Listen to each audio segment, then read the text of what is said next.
Welcome back, ladies and gentlemen, to another episode of Couch It Is. You know it is. We have a new guest on the show, new couch potato on the show. Why are you making me laugh out here, bro? I'm trying to be serious. We got the entrepreneur, the creative mind, the guy that's doing incredible things, not only in the local community, but on a global scale as well. Couch Surface. Let me introduce you, Jamie Flipping hell. Wyngaard. You can take my name, dude. Jamie Thurston Wyngaard. I'm here for it. You had me at couch potato. You caught me off guard, bro. I didn't even do nothing. But Jamie, thank you for coming on the show. I appreciate you, man, Buddy. coming here. This is an awesome, surreal occasion because you know why? It's been a long time coming. We met like 5 years ago. Oh, don't 5 ask years. me about. Don't ask 5 me years about ago, years. bro.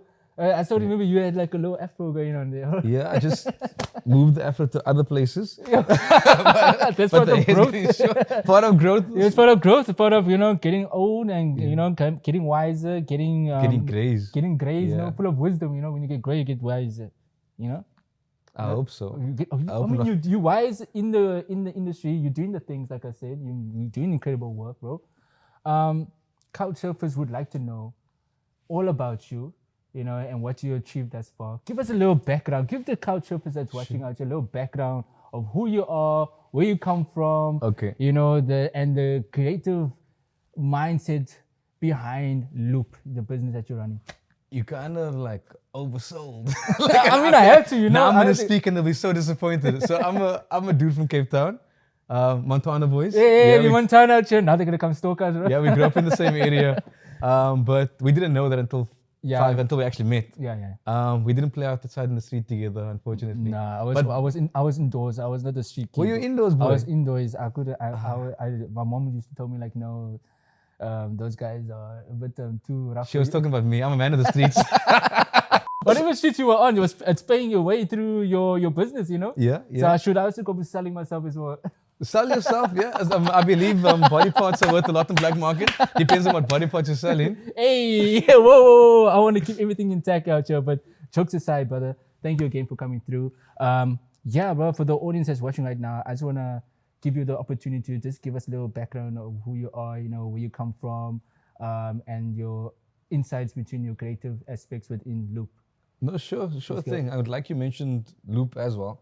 I feel like, Loki, where do I start? Because when people ask, tell us about yourself, I'm like, then I'm thinking, damn, who am I? Recruiting. Yeah. I'm recruiting. Hey, isn't that the worst when you go to like you're your own boss, you won't have experiences. But when you're interviewing people to work for you, don't you like think like it's like how they I might think you? it's such a pointless question. Like tell us about yourself. Because I can just lie. How can they lie? Don't you do background checks? No, but I mean, like, why is someone asking you to tell me about yourself, bro? Didn't you read my CV? Like, why That's such a like you put me on the spot. Like, who No, am I? but that's such a self-reflection Yeah. kind of question. But I feel, for the context of the show, Yeah. maybe to give a background about Loop and where I come from, my actual background, Yeah. grew up in Montana. I studied biotechnology at UWC. I think it was a freaking fantastic degree. I did not get a degree, however. What you mean? So you didn't finish? Nope, I didn't finish. I was doing quite a bit at campus. I was part of entrepreneurship. I was part of Golden Key. I was part of like almost every organization at campus. Having a good time. Yeah. Well, you're on a condom square. For those who doesn't know, I mean, I was on Corner Square.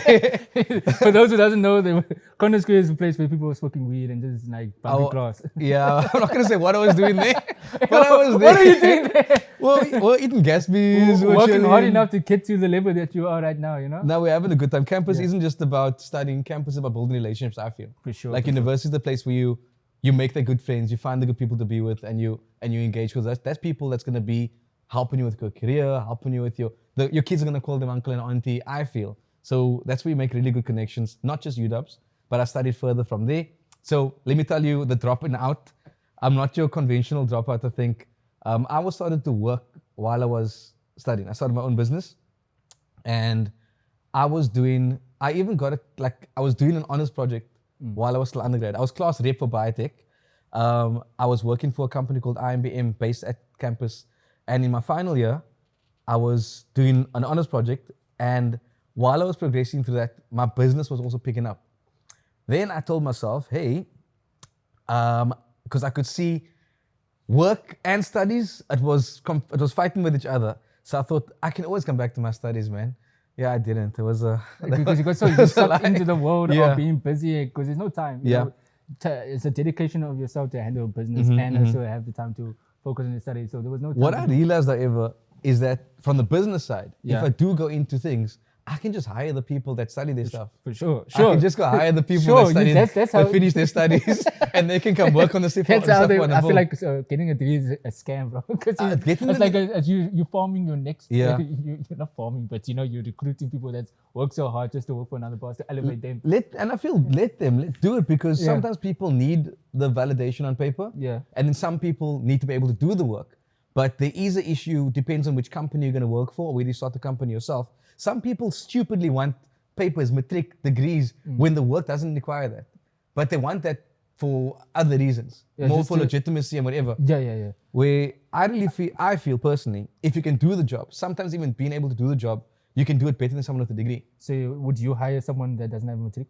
I would, Okay. and I have. Okay. And I do that because show me you can do the work, prove that you can do the work. Because what's the piece of paper? This being able to just repeat stuff you've learned doesn't really make and you you don't really who you are. apply the textbook knowledge that you do in varsity in real life scenarios. Yeah. I realized that, you. I want to mention this because now I lecture. Oh snap! Okay. Yeah, and I lecture on the actual. So I've lectured for WITS for University of the Free State in applied. Yeah. So I come in as a guest lecturer to actually talk about what happens in the real world.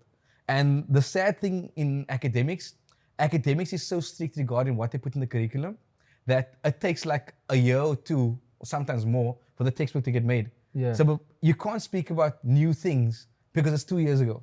And that's something I really like about biotech, because even in our course, despite the textbook, in the biotech course, we had scientific journals.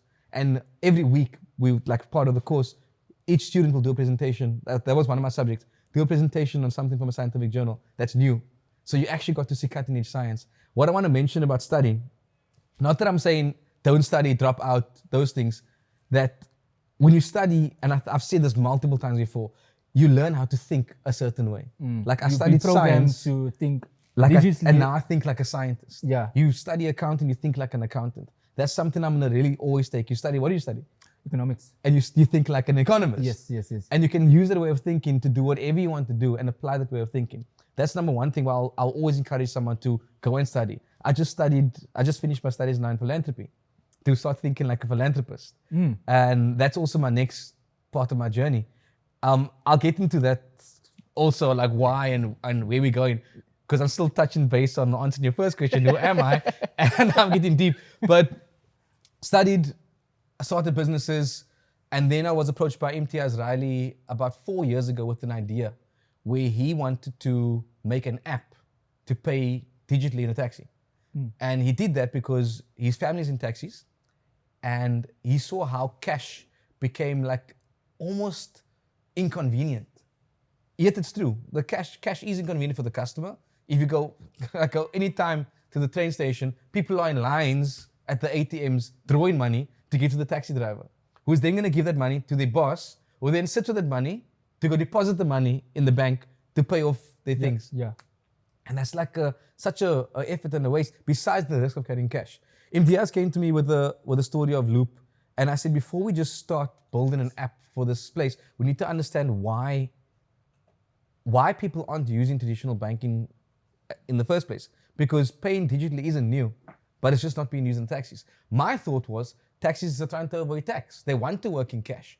But then when I started speaking to taxi drivers and owners and commuters, it wasn't about not wanting cash for criminal usage. It was just a case of cash is much more convenient. With cash, if I pay you now, you get the money right now.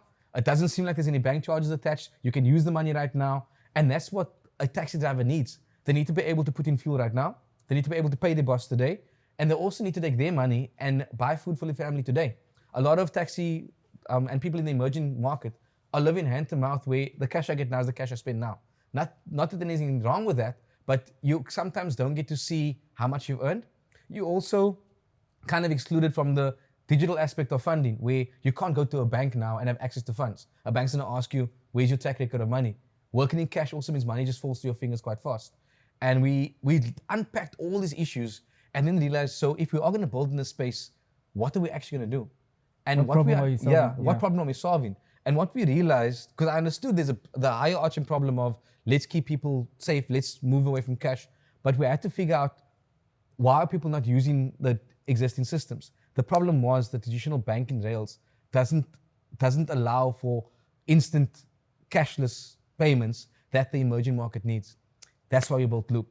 Then we thought, okay, are we building an app? But doing more research, nobody wants more apps on their phone. Like even me. And we thought, okay, when we started asking questions to the commuters and our potential customers, what we realized is that all of them had WhatsApp. So we thought, could we build this platform on WhatsApp? And we did. So now on WhatsApp, the things that's been winning us quite a bit of awards is that you can pay anybody on WhatsApp with no bank charges and completely instant. I'll show you how to do it when we have a chance.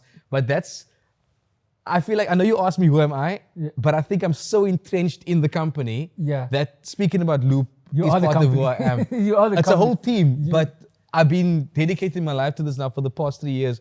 And the problem, I see how the problem is just not for us as a taxi driver, but the problem is beyond us. I'm doing more travels and I'm seeing every country I go to, they have a lot of issues around cash and a lot of issues around being paid right now and instant payments. And our system is solving for that. I thought what you built was such a no-brainer. When I came from Germany, I was in Netherlands, I was in Dubai, I was in Egypt, Imtiaz was in Zimbabwe. I'm about to go to Kenya as well because the people are seeing what we're doing to say, please come bring this to us. And I'm like, why don't you guys have it already? Because it hasn't been invented yet. And something so simple to do this is it's working. Okay. Wow, you really unpacked everything there. I feel like you answered. No, there's still more, dude. You There's answered still way everything more. that I feel like you have answered. With regards to Loop. But just want to go take it back to the varsity days. You said you had another business in the beginning. Yeah. Is this separate to Loop or was This that was separate to leading Loop. I would almost say leading to Loop. I had a business that did business consulting. Okay. So since campus, being part of the Entrepreneurship Society, people would come to me and ask for help with their business. And when I left the university, people were still coming to me asking me, hey, can you help? I have an idea. Can you help with my idea? Yeah, sorry to interrupt you, bro. But how is a biotech student that's outside the business field, doing business consultancy? I think it's I like was outside always, your element, bro. look, it sounds like outside Did you my study element. the wrong course or something? Nah, business was actually boring. When I did business in school, I got awards for business, but I didn't enjoy business because it was so boring. Yeah. And like in science, it's new stuff all the time. And I think I just wanted new. I wanted new things all the time. But I've always been entrepreneurial. Since primary school, high school, I had a shop out of my locker at high school. I was selling things on campus. I just always was hustling. Yeah, I was always a hustler because I could see opportunity. Yeah. And my mom actually reminded me of a story where she said she remembers the time when I asked my father for 1,000 rand. And she's like, this guy's crazy, just asking for 1,000 rand straight up. And 1,000 is a lot of money. Yeah. And I asked my dad for 1,000 rand and I told him I'm gonna give the money back to you. So I didn't give much information, much context. And he gave me the $1,000. I'm gonna tell you the story from my mom's point of view. And then she said a week later, I gave the 1,000 back to my dad. And then she was like shook and she's like, where did you, and my dad asked like, what did you do? What happened? And I said, no, I found a way to buy and sell airtime. And I needed 1,000 rand for the deposit. And I was able to buy airtime in bulk and sell it at the profit. So when you buy it in bulk, you get it for cheaper. And then I was able to sell the airtime. So I made a profit. I was able to give them the cash back to my dad. And my mom was like shook, like, how did you even think of this stuff? And people needed airtime, and I could do it off my phone. So you just have this ability to turn anything into a business. I don't want to say an ability to turn anything into a business. I think it's the ability which entrepreneurs have to spot a problem and to make money off a problem. Like if you see a crisis, so when you walk that's an opportunity. So when you walk in here, did you see any problems here? Yeah, I did, but I'm not going to mention it, bro. Share with the class out here. I saw a murder and I saw a problem. that's what's happening. But I think it's always entrepreneurs know it. I'm sure the entrepreneurs watching. You find opportunities in everything. Not all opportunities are going to stick. You don't always have time for opportunities. Yeah. But there's always ways to partition your time. Right now, I'm too focused on Loop. I'm building this baby up. It's moving, it's growing, it's getting legs, it's running away. So I'm going to focus there because one thing I want to tell entrepreneurs out there is look at where do you want to focus your time and your energy. There are ways to partition your time. Like I know this isn't the only thing I'm doing, but this is where I'm spending 70% of my time. It's making me money. 70% of my time goes towards this thing. Then there's 20% of my time for a long-term goal, my philanthropy. What am I trying to do after this? I can start now by spending 20% of my time on what's next. Then 10% of your time is on a long-term goal. Like, what am I going to learn? Am I going to understand AI better? Because if you're not going to work with AI, you're going to be left behind. So that's my journey. Whereas that 70-20-10 model can be used for anybody. And that's something I'll even preach. Like, hey, you can't do everything, but focus, plan, and learn. Wow. Yeah. Yo, Jamie, this is very inspiring stuff, brother. Listen, I want to ask you a quick question. So, do you think that the textbook knowledge of what an entrepreneur is true? Or based on your experience, there's more to it that meets the eye? Look, I think people are different. And how different things affect different people, that is based on their own journey, their own mental capacity, their own way of thinking, their own experiences. But sometimes what a textbook defines as an entrepreneur, even my definition, I don't think my definition is the ultimate and be all. What's your definition for who you are as Jamie? Who I am as an entrepreneur is someone that can spot opportunities in... What makes you different though? I know, first answer that question and I'm going to ask you what makes you different than everyone else? Because I mean, everyone can also spot problems, but they fail at executing it. That's not a failing isn't a bad thing because you can always learn. If you're not going to learn from failing, there's no point in failing. Like, do things, and like Nike would say, I know you're wearing Nike, just do it, bro. Get a sponsor from Nike. Nike needs to listen to this. Have you ever failed in what you did? Bro, I failed all the time, but I don't see things as a failure. You see it as a learning curve. They always say so, but I mean, how do you get up from all the failures and keep on going without? I think maybe my skin's too hard, but I don't realize that I don't see it as a failure because I'm not doing it. I'm not doing it to fail. I'm doing it to learn. And there's only two things. You're either going to succeed or you're going to learn. And if you're going to start thinking, I've failed so many times, I can never do this. Bro, if you failed, what did you learn from the failures? If you're going to keep doing the same behavior, nothing's going to happen even better. But when do you realize to yourself, like, okay, things are not working out. The way my method is not going the right way that I expected the outcome to be. And when do you know when do you know when it's a dilemma to stop or keep on going? That you need to assess continuously. You need to also realize what companies call it KPIs. You need to look at what are you trying to achieve. And that's when you start realizing, do I stop or do I continue? Am I hitting my key performance indicators? If I'm trying to do something, why am I doing this? What do I want out of it? And by when do I want it? If you fail by saying I did not do my KPIs and you don't understand why, then you failed. If you understand why, you can say, okay, now next month or next week or the next day, this is what I need to do different. And if still you do something different and it still doesn't work out, then maybe you are the problem. Because then I'll tell you, as an entrepreneur. But as a business consultant, you go there to ask for advice. But you have the business consultant mindset, so it's easy for you to know your KPIs, all the structures behind what it takes to run a successful business. There are those who doesn't have the schooling system as you at the background of knowing how to run a business, but they have this incredible idea, but don't know how to I'm gonna say you, and this is what I was gonna get on when I said if you're the problem. I mean it in all sensitivity because entrepreneurs often think that they must do everything. That they must be the accountant, they must do customer service, they must do social media, they must do the business development. Get someone better than you to do it. But that costs us money. You have nothing. However, that's where it comes in. Because if you look at Imtiaz and I, we were able to partner and work together on something. So find people that also want to solve this problem as passionately as you are, and you can both sacrifice to get this thing to work. You don't have to be alone in this journey. Entrepreneurship, if you do it alone, it is a very lonely journey because no one understands what you're going through. And people keep their emotions to themselves, they keep the things until they can't anymore. But if you know what you're trying to work towards and have people that can believe in the same thing as you, then you can do things together. If you're bad at accounting, find an accountant that believes in what you're doing. There are ways. You can either give shares, you can say, hey, I'm making a loan. I wouldn't always encourage that. You can find people that can be angel investors in your system, in your business. There's ways to do it. You can just say, hey, can you give me an hour of your time? You can enter competitions to win free money, free support. There's ways. If you really care about what you're doing, you can find people that can care with you. True. If you hadn't found Imtiaz and you guys didn't come with this Loop app, where would you be? I would have probably still be doing my business. Your business. So it was kind of a... Were you hesitant at first? Be like, I'm not so sure about this idea. This is the thing. Imtiaz hired me to do proof of concept of his idea. I showed how this thing's going to work. So I already knew this is going to work because I already did the research. I was the one that presented him with the research to say, this is what you are building and this is how it's going to work.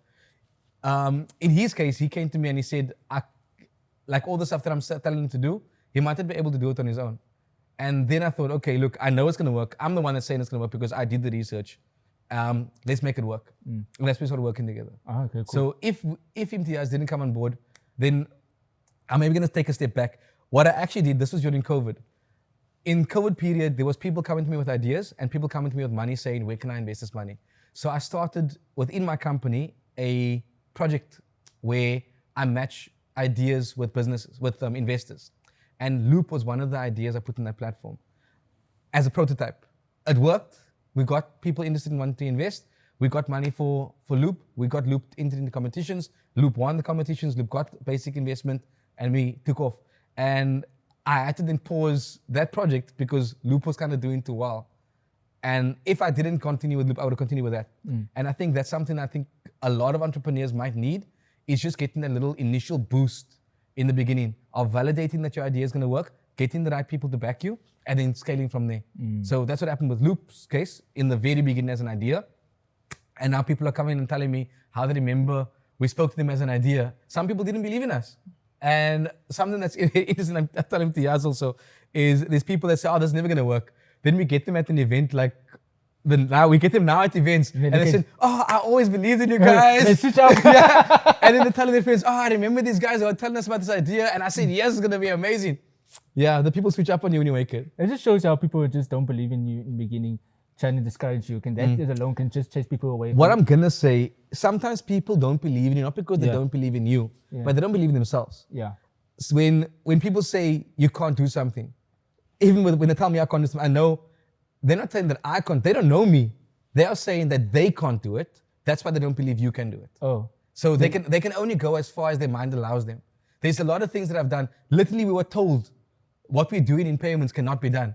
Then I said, okay, let me just do it. Because I read this very interesting story. There's a guy that fell asleep in a maths lecture. Right? He didn't mean to fall asleep. He fell asleep in the maths lecture. He woke up just as the lecture ended, and he saw the sum on the board. The people were leaving already, packing up. He wrote the sum down. He wrote it down as his homework. And then when he came back to the lecture, so he obviously like missing the actual lesson. He struggled to actually get the sum solved, and he went to research. He did some things, and he eventually was able to figure out the sum. He came back to class. I think it was like 2 days later, and he asked the lecturer after class, "Are you not going to ask about the homework?" And the lecturer said, "What homework?" And he pulled out the sum and he said, "You had the sum on the board." And the lecturer said, "That wasn't homework." He told the class that this is an impossible thing to answer. So he was able to answer it. Yeah. The lesson behind that is when someone tells you something can't be done and you believe them, you don't think you can actually achieve it. Yeah, it's what mindset. That guy worked his ass off thinking it's supposed to be a solvable sum. And that's why he was able to solve it. Wow. And that's something deep where I feel like when people tell you something can't happen, it's what they believe. You don't have to believe them. You can believe what you want to believe. Look at this words of wisdom out here. Jamie out here doing the things. Jamie, I see you have some stuff on the table out here. I would like to go deep into this conversation. What is it all about? How deep? How deep? I want to be rich like that, you know. I want to be. This is for you guys. This is for your viewers. So tell us, what is this all about? Tell us, take us through it, bro. So with Loop, with our payment system, when people started paying the taxi drivers, right? Then people inside the taxi were saying, "Hey, but can I also get paid like this?" Some people were saying, "Oh, I sell sisters on a Sunday. I do nails." People were telling us stories of how they did someone's nails, they finished their nails, and the person said, "Oh, I don't have cash." Oh, now what? Because the person doesn't have a phone to sell anything. But why can't I just do EFT transfer? You know, you can just... Yeah, they can EFT, and that's the thing. But then there's bank charge, and you have to wait for the money, unless you have to pay extra for an instant EFT, which we can do. So this avoids all this unnecessary. You can now just pay via WhatsApp. Are you regulated or something? Are you going against all the bad regulations and all the financial fair play? No, we're doing the things because we're backed by Visa, we're backed by ABSA, we're completely compliant with what we're doing. Yeah. We just kind of changed the system a bit and not using legacy banking. Because beating the system instead of going... I don't want to say beating the system. I think the system is still going to be there. We're just making a... You just found a loophole. Yeah, we found a loophole. And what I'm giving all of your peoples out there, you can scan the QR code. I'll send you a link. And you'll get a free $10 to use the system. When people started using the system, they can pay anyone. Once it's on your WhatsApp, you can put more people on the Loop system. In banking terms, it's called a closed loop, where you can pay anybody via Loop. And that's a free $10 for you guys to start up. Oh, that's so Yeah. cool. But how does it work though? Like, you just scan. Want to try it? Not now, not now. We're gonna save that for later for the demonstration. I just want to get a little understanding of what was going on there. Now let me tell you more. That's yeah. the WhatsApp system. Then Visa got involved.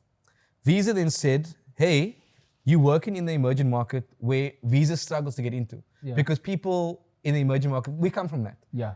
My mom doesn't want to put the card on the phone. My mother doesn't want to be doing these things. And we know a lot of people that might even be listening doesn't want to put their bank details, because people get scammed. We hear about it, we know about it. So Visa says they can't get into this market.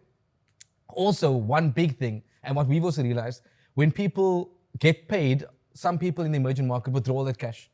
They withdraw the cash because the spaza shop can accept cash. Everybody accepts cash, but not everybody accepts card.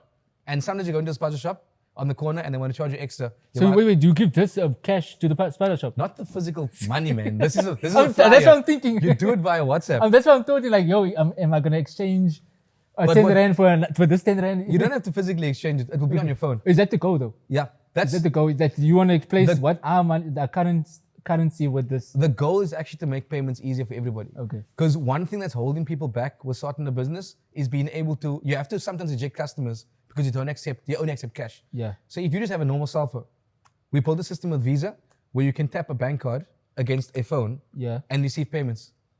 And you can use the money immediately. So think of other point of sale devices. No interest, no any bank charges whatsoever. No bank charges, it just goes through. Okay. And then you can utilize the funds on WhatsApp and send the money around. So it only works for those that has the Loop app or is affiliated with Loop. Yeah, so you need to get onto Loop.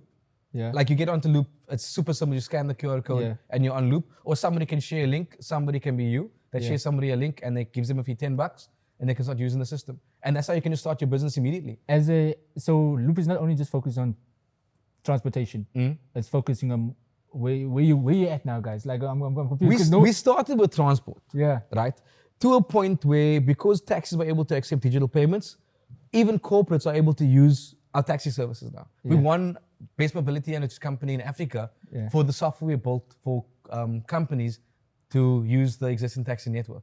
Okay. And that's one whole huge part of the business. So if anyone needs staff transfer for your call center, if you're working after hours, if you're going to go on a trip, you can utilize Loop for your transport services. When is Loop gonna go into hospitality? What if I want to book an Airbnb and I want to use Loop? We'll see, because Loop is just a platform. So when you plug into Airbnb, you can use Loop to pay for your... Serious? Yeah. Not yet, but Airbnb, if you're listening, we can plug you in because you're paying bank charges. Yeah. You can just use Loop and there's no bank charges on it. Okay, cool. So you guys are gonna go into that aspect? I'll say whoever wants to come to us and wants to get a better payment solution, you can use Loop. Man, there's so many things that are happening right now. Like, let's scale it down a bit. What is Loop, bro? Let's scale it down. Because I feel like we did a demonstration without giving us an idea what is Loop. Loop is a tech company and we're looking at solving for payments in the emerging market. Yeah. Where we've also built out a niche market in the mobility space. So we're a fintech company and a mobility tech company. And that's really because of how the solution solve for certain things. It's opening up opportunities for us. So currently you look at mobility, which is transportation. Yep. So the taxis are... Taxis. Yeah, taxis. So what makes Loop different than Uber, Taxify, Bolt? I think the big difference is the group ride sharing. With Bolt and Uber and there's other e-hailing services, they exist. It's usually for a single person.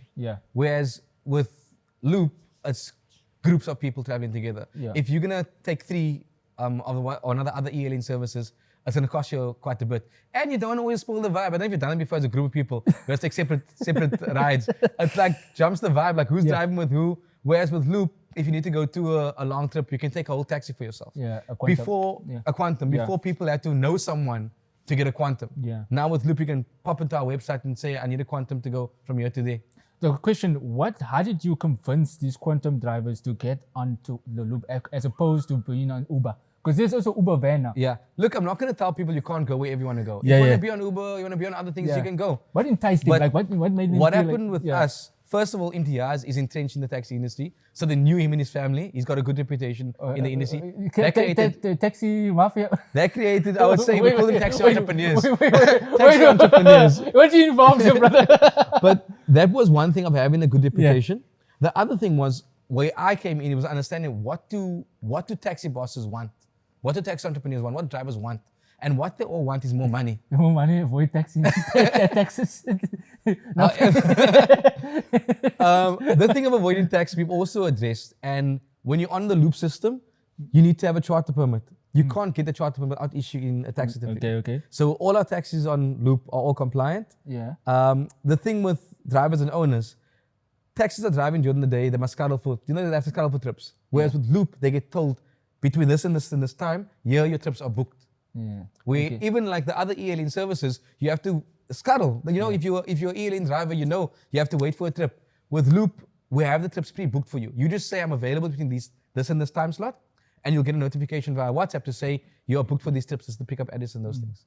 So does taxi drivers come with their own quantum, or do you give them to provide them for them? We actually don't own any vehicles. We're just the platform. So owners will come onto our platform. Drivers can come to us. We can assign it to certain owners. Sometimes owners don't have drivers. Sometimes owners have vehicles. So we can just be the platform where everyone can connect from there. Even clients, if there are more call centers out there that might have issues with their current service provider, or people want to start the call center, staff transport is it's important. If your people can't get to work safely or get home safely, you're not going to have a business. For sure. Man, we spoke a lot about Loop. I want to do a demonstration. However, before we get to that, I want to know any future plans in terms of entrepreneurs that come knocking on the door. I know we're stepping away from Loop, but you were busy with consultancy back in the day. Would you be open to... Bro, people are still coming knocking and asking. Literally on the way here, I got a call for people asking for help with business. I'm never going to shun people away. Yeah. So what I've done with the other group of friends, I've started something called Social Act, where we look at helping entrepreneurs. It's a platform you can go to, you can submit yourself there. And what we do is we try to look at doing websites, your branding, your business support, socials, getting accounting, legal services, the basics right with other partners that we pull in to help you with your business. And that's me. I think what do you like get a certain percentage out of it if you help them out? So we actually invest in those businesses. Full on, 100%. There's no like, I'm going to take a stake out of it or whatever. We look at what the business needs are, because every business is different. Yeah. So if a business's valuation is different or what the needs are different, we look at what we can do and what the cost is going to be. But like I mentioned, find people that's passionate about the idea. So we also help when people have that passion and we see that passion. Yeah. And then we look at what can we do to get into a level that can help them scale their business. Okay. And that's socialact.co.za. Okay. Yeah. There you have it, Couchsurfers. If you want to get involved and help upscale your business, this is the guy right here. Because I'm going to say the reason why I have to do that is I can't help everybody. I'm one person. But there's other people like me that want to help. Yeah. So with my focus being on Loop, my 20% of my time will go towards other businesses too. That's where my philanthropy stuff comes in. Because I really feel everyone's complaining, oh, there's no jobs. Government must give us jobs. People. But where I believe jobs come from is entrepreneurs. Yeah. Like Loop, we hiring almost 50 people right now. And that's, it never existed 3 years ago. That's 50 jobs that we created. Besides drivers getting extra work. And if more people can support small businesses that can scale, there's more jobs. Jobs don't just fall from the sky. Jobs don't come around pointing fingers at someone and saying, I'm entitled to a job because I have a degree or because you owe me this or because you owe me that. Make it yourself, bro. Yeah. Like no one's stopping you from going out and saying, this is the skills I have. This is what I can offer to society. Let me do something. Yeah.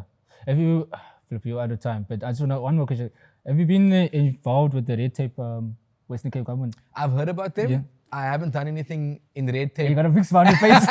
I haven't done any red tape myself. Government funding out your tenderships. No, but we haven't gotten any government tenders and those. We have, however, won an award from Uncle Cyril last year, the president. Uncle Cyril. Look at this Uncle Cyril. Yeah. Can you close he gave us R1 million last year for winning. We won 2 awards. We won Social Enterprise of the Year, and we won Emerging Groundbreaking Startup of the Year. Wow. And then collectively it worked at R1 million and that we got for our business. But that's based because of all the impact we're doing for the emerging market. Snapper. Guys, if you want a job, this is the guy out here, man. If you want a job, bro, look at what skills you have and just do something. All right. Guys, we're going to do a quick demonstration with the Loop app and the money. As you can see, we touched a little bit during the episode, but we're going to go now more deep in it. Without further ado, let's get into it. Awesome. Couchsurfers. I'm going to show you how to pay and get paid on Loop. And I'm going to actually give each of you guys a little voucher. So our man over here is going to give this a scan. Go for it. Oh, you can scan even on WhatsApp. So you open WhatsApp, click on the top right corner. I'm just scanning on the normal. You can scan on normal too. Sometimes you like to be normal. It's okay. You can be normal in this case. You'll get a message pre-populated. Send the text. Okay. Yeah, send it. Sign up. Yeah. and it will give you a little welcome message from Loop. Assassin. Yeah, see?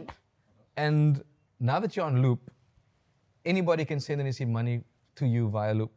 You gave me your phone number. I'm going to send a text with your phone number to Loop on my phone. It tells me your name. I'm going to click pay on my side. And I'm going to send you a $5.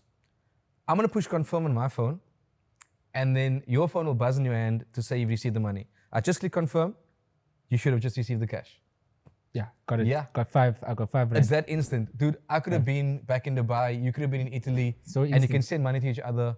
No bank charges. 15 rand. Where did I get the extra 10 rand? You got the $10 from there and I sent you a 5 rand. I appreciate it, my man. Free 15. So how do I Go spend buy yourself a play with that money, guy.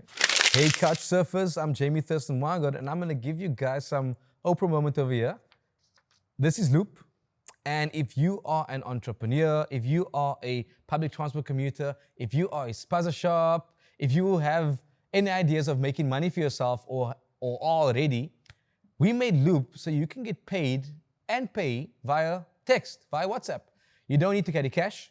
And I'm going to give each of you guys a $10 voucher by clicking the link. And the way you use this is once you're on the WhatsApp, you can type in the phone number of someone else on Loop that you want to pay. It could be you, it could be somebody else.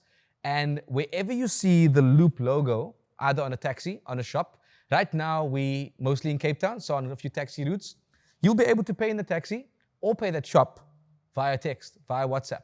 If you want to get more involved, maybe you are a shop yourself and you want people to pay you via Loop, the nice thing here is there's no bank charges. You get your money immediately. Unlike other point of sale devices where you might have to wait for your cash, Loop is completely instant. And by completely instant, I mean like as fast as a text message. So thanks, Couch Surfers. If you are an entrepreneur, if you want to find out more about Loop, if you want to use Loop taxis for services, you can get us at looptaxi.co.za. Find us on the gram, Loop Taxi app. Get us on LinkedIn if you're professional like that. Or you can even find me, Jamie Thurston Wyngaard. All the links should be somewhere around here, and also your link to get your free $10. Awesome.